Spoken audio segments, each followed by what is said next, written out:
Bismillahirrahmanirrahim. Nahmaduhu wa nusalli ala rasulil karim. Assalamualaikum warahmatullahi wabarakatuh. Waalaikumsalam warahmatullahi wabarakatuh. Alhamdulillahilladzi arsala rasulahu bil huda wa dinil haq liyudhhira ala dini kulli wa kafa billahi syahida. Ibu-ibu, bapak-bapak, saudara sekalian yang saya hormati, para santriwan santriwati Pondok Pesantren Minhajur Rahman yang saya sayangi. Pertama-tama saya panjatkan puja dan puji syukur kehadirat Allah Subhanahu wa taala atas limpahan rahmat dan hidayahnya. Pada pagi hari ini kita dapat berkumpul bersama di Masjid Darussalam untuk bersama-sama mengikuti pengajian rutin minggu ketiga Gerakan Ahmadiyah Indonesia Cabang Yogyakarta. Shalawat dan salam semoga tetap tercurah kepada junjungan kita Nabi Agung Muhammad Sallallahu Alaihi Wasallam. Hadirin yang kami hormati, sebelumnya saya menyampaikan terima kasih pada panitia penyelenggara atas ridho Allah pada pagi hari ini kita dapat melaksanakan pengajian setelah lama berhenti. Mudah-mudahan pengajian hari ini membawakan manfaat yang besar bagi kita semua, dan untuk selanjutnya semoga semakin meningkat, banyak yang hadir sehingga kemanfaatannya akan lebih besar lagi. Amin. Pada kesempatan ini saya tidak akan menyampaikan banyak sambutan, tetapi langsung saja saya ingin menyampaikan satu pembahasan atau kajian. Mudah-mudahan ini akan menambah ilmu kita semua, terutama untuk para santriwan. Kemudian menjadi modal nanti untuk menghadapi perjalanan hidup selanjutnya. Pada kesempatan pagi hari ini saya ingin menyampaikan tentang pertanda bahwa Allah ridho dengan kita. Hadirin yang saya hormati, ridho Allah merupakan sesuatu yang selalu kita dambakan. Bahkan salah satu alasan utama kita beribadah adalah untuk memperoleh ridho Allah. Pada dasarnya hanya Allah lah yang mengetahui secara pasti siapa orang yang Dia ridhoi. Kita tidak bisa memastikan secara mutlak apakah Allah ridho dengan kita atau tidak. Namun demikian, berdasarkan berbagai petunjuk Allah dan Rasul-Nya, kita bisa mengetahui beberapa pertanda yang menunjukkan bahwa Allah ridho dengan seseorang atau dengan kita. Pada kesempatan ini kita akan membahas tentang beberapa pertanda untuk mengetahui apakah Allah ridho dengan kita atau tidak. Ya, sekurang-kurangnya 4 pertanda yang akan saya sampaikan. Yang pertama, untuk mengetahui status hubungan kita dengan Allah, untuk mengetahui apakah Allah ridho dengan kita atau tidak, kita perlu mengevaluasi diri. Apakah kita merasa senang, ringan, dan mudah melaksanakan ibadah dan hal-hal yang disukai oleh Allah? Kita juga perlu melihat di mana, bagaimana, dan untuk apa kita menghabiskan sebagian besar waktu kita.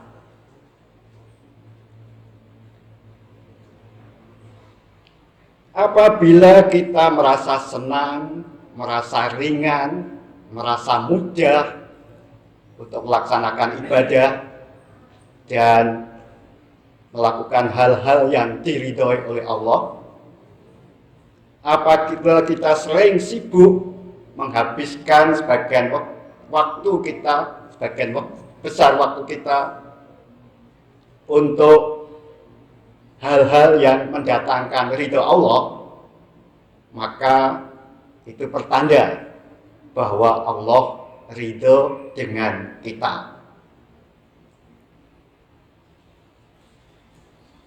Maka ini kesempatan bagi kita semua untuk mengevaluasi diri, kira-kira bagaimana, apakah kita merasa berat atau merasa ringan untuk melaksanakan ibadah, melaksanakan hal-hal yang diridhai oleh Allah. Kalau kita sudah merasakan ringan, merasa mudah, merasa senang, merasa nyaman, maka ini pertanda Allah ridho dengan kita. Sebab tidak sedikit orang yang untuk menjalankan sholat saja itu merasa berat, merasa itu seperti beban.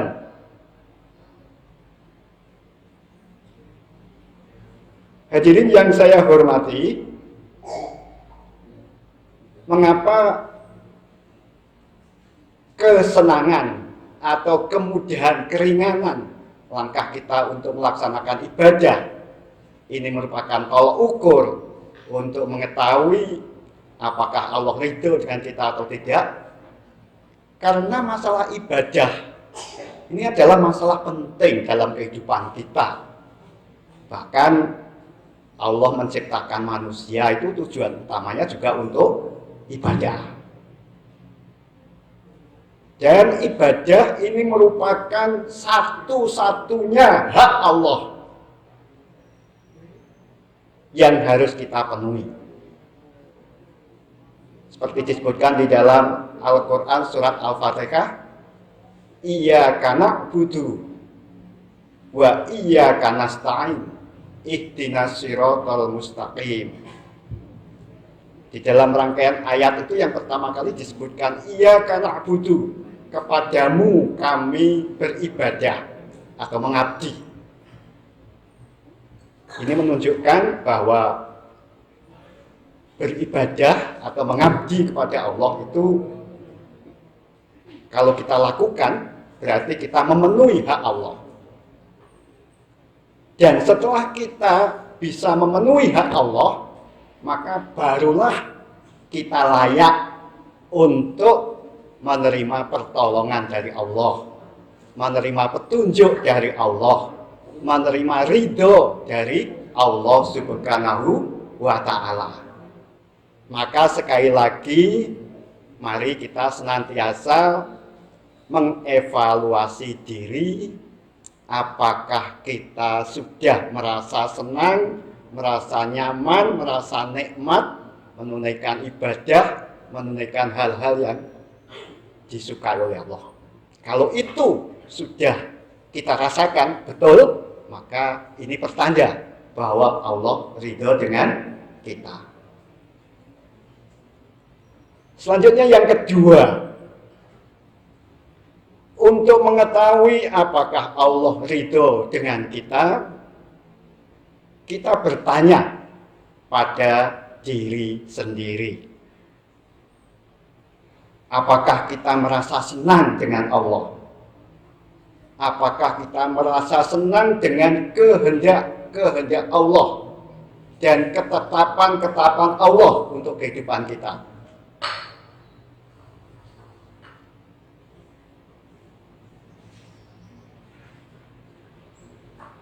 Bila kita merasa senang terhadap apapun yang dikehendaki oleh Allah, dan kita merasa senang terhadap ketetapan atau takdir dari Allah yang ditimpakan kepada kita, maka itu pertanda bahwa Allah ridho dengan kita.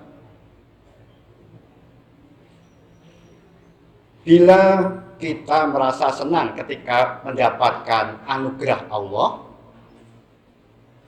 dan kita sabar, ikhlas, tidak mengeluh ketika menerima cobaan dari Allah, itu pertanda kita ridho, kita senang, kita ikhlas menerima ketetapan Allah.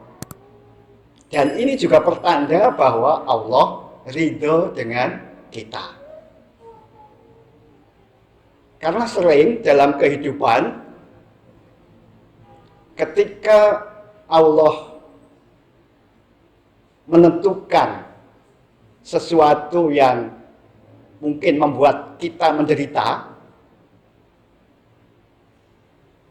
kemudian hilang rasa senang kita, subur kecewaan kita, dan kita seakan-akan selalu mengeluh kepada Allah, maka ini berarti kita tidak senang dengan ketetapan Allah.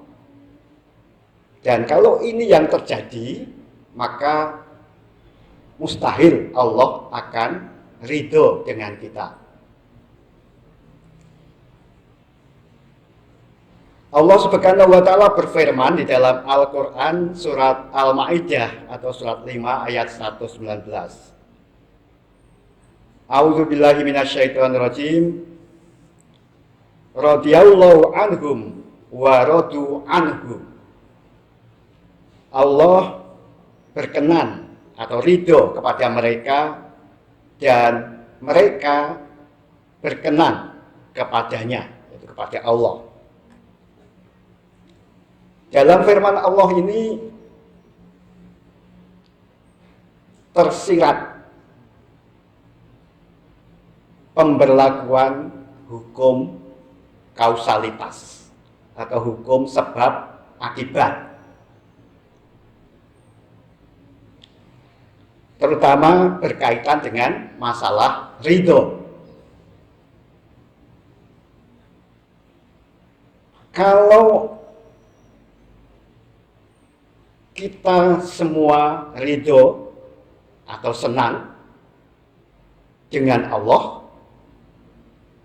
maka akibatnya Allah pun akan ridho dengan kita. Atau sebaliknya, kalau Allah ridho dengan kita, maka secara naluriah kita pun akan muncul rasa ridho atau senang kepada Allah Subhanahu wa Ta'ala. Sehingga dapat kita simpulkan, kalau kita mengharapkan ridho Allah, kita ya harus ridho dengan Allah. Sebab kalau tidak, ini tidak ada keseimbangan. Seakan-akan kita egois. Kita tidak peduli kepada Allah, tidak ridho pada Allah, kok kita mengharapkan kepedulian, keridhaan Allah kan gitu. Dan sesuatu yang tidak seimbang, tidak adil, ini tidak sesuai dengan kehendak Allah Subhanahu wa Ta'ala. Sebab menurut sunnatullah, bahwa yang bisa membawakan kemajuan, perkembangan, dan juga kesuksesan, ini adalah salah satunya keseimbangan dan juga keadilan. Jadi sekali lagi, ini bahan untuk kita mengevaluasi diri ketika kita menerima ketetapan Allah, kita kira-kira bagaimana sikap batin kita. Misalnya oleh Allah kita dihendaki jatuh sakit. Apakah kita kemudian merasa kecewa berat dan kemudian protes pada Allah, atau kita tetap sabar, ikhlas menerima ketetapan ini? Karena pada hakikatnya Allah itu tidak menghendaki hambanya celaka dan menderita. Dan sakit, kalau itu ditimpakan kepada kita oleh Allah, pasti di balik itu Allah mempunyai rencana yang baik untuk kita. Bahkan ada salah satu hadis yang menyatakan kalau Allah mencintai hambanya, maka Allah akan menguji hamba itu. Sehingga kalau kita ingin dicintai Allah, ya kita jangan menghindari ujian atau cobaan dari Allah itu. Kita terima dengan ikhlas. Karena di balik ujian ini pasti ada hikmah yang besar untuk kemajuan kita semua. Kita tahu di dalam kehidupan nyata di sekolah atau di perguruan tinggi atau di mana saja, kalau kita ingin meningkatkan itu pasti kita juga harus siap menghadapi ujian. Dan yang namanya ujian itu soalnya mesti dirahasiakan oleh yang menguji. Nah, kalau soalnya sudah diberitahukan sebelumnya, ini namanya bukan ujian.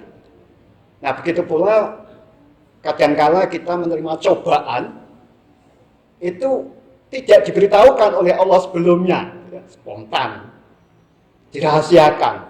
Bagaimana sikap kita? Apakah kita sanggup menyelesaikan ujian itu atau tidak? Dan kalau itu sanggup, insya Allah di balik itu kita akan mencapai kesuksesan.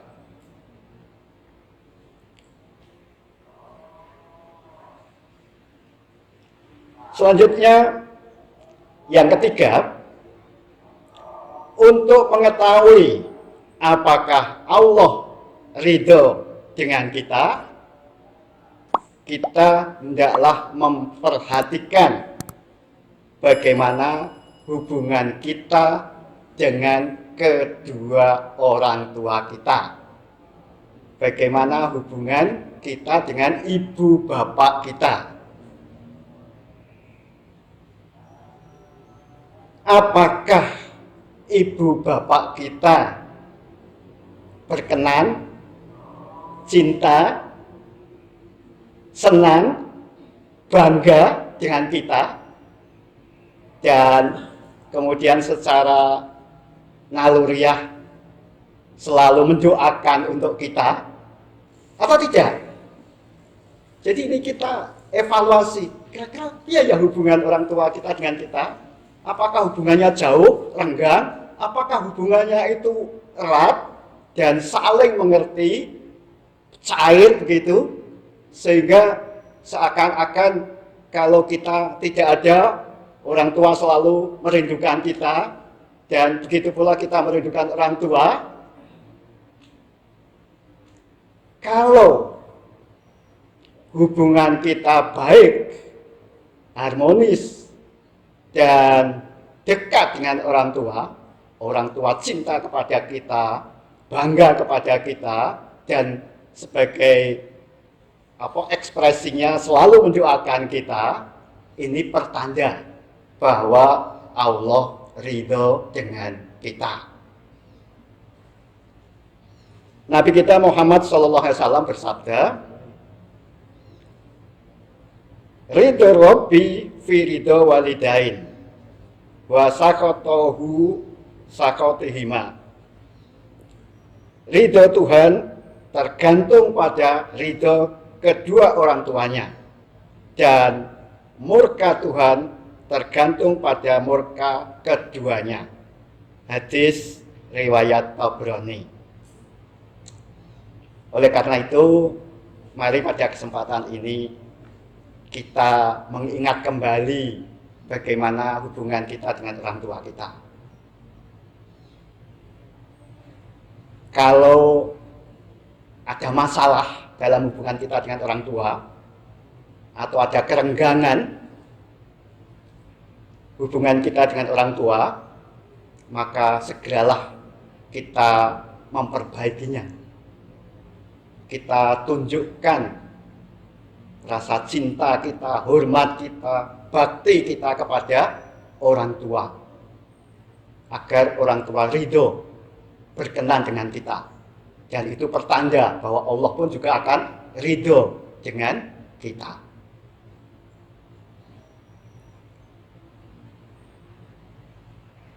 Hadirin yang saya hormati,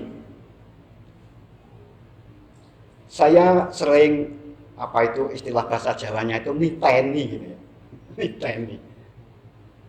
Kalau ada anak yang hubungan dengan orang tuanya itu kok jauh gitu. Ada orang tuanya sakit ya tidak peduli. Kemudian ibunya itu rindu supaya anak datang ya nggak pernah datang.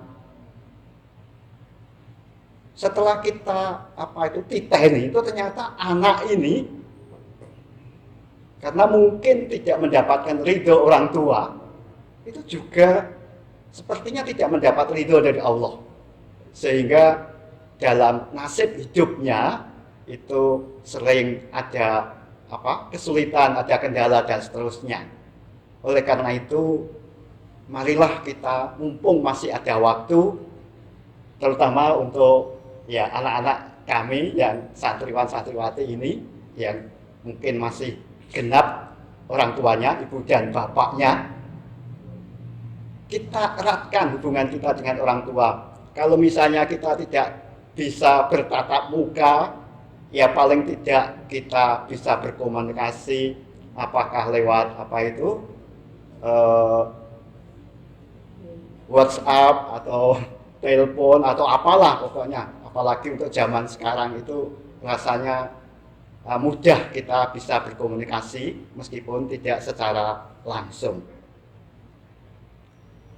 Kemudian yang terakhir, yang keempat, untuk mengetahui apakah Allah ridho dengan kita, kita perhatikan bagaimana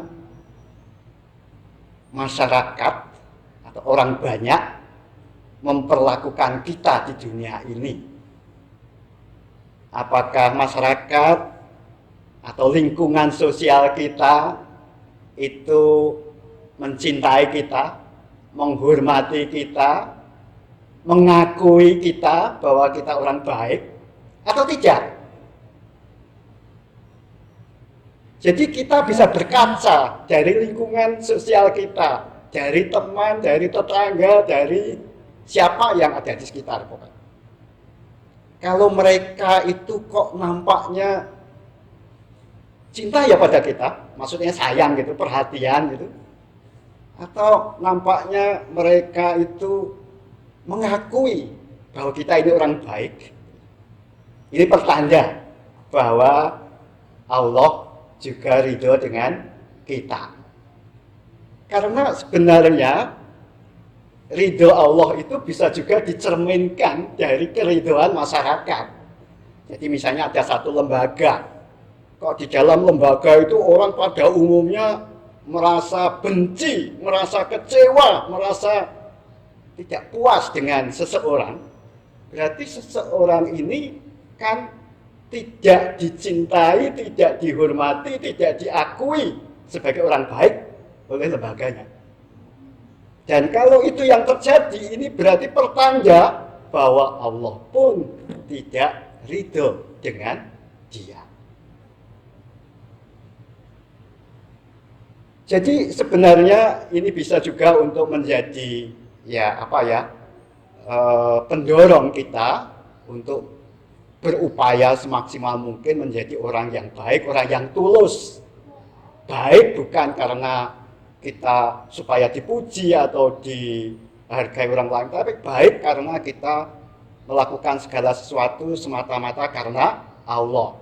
Dan nanti Allah lah yang akan membangkitkan rasa cinta orang itu pada kita. Dan sehubungan dengan ini ada sabda Nabi Muhammad SAW. Ini karena hadisnya panjang, saya bacakan terjemahannya saja. Sesungguhnya Allah Ta'ala jika mencintai seseorang, maka dia akan memanggil Jibril. Wahai Jibril, sesungguhnya Allah mencintai si fulan, maka cintailah dia. Sehingga Jibril pun mencintainya. Kemudian Jibril memanggil seluruh penghuni langit serta berseru, sesungguhnya Allah mencintai si fulan, maka cintailah dia. Maka penghuni langit pun mencintainya. Sehingga orang tersebut atau si fulan diterima oleh penduduk bumi. Hadis riwayat Bukhari. Nah, di dalam sabda Nabi Muhammad SAW ini disebutkan bahwa orang yang dicintai oleh Allah itu diterima oleh penduduk bumi. Maksudnya diterima oleh penduduk bumi itu dihormati, dicintai, diakui kebaikannya, ketulusannya oleh masyarakat, oleh manusia di muka bumi. Demikian apa yang dapat saya sampaikan. Semoga Allah Subhanahu wa Ta'ala berkenan memberikan ridho kepada kita, kepada orang tua kita, dan kepada anak cucu kita. Amin ya Rabbal Alamin. Billahi taufik wal hidayah. Wassalamualaikum warahmatullahi wabarakatuh. Waalaikumsalam.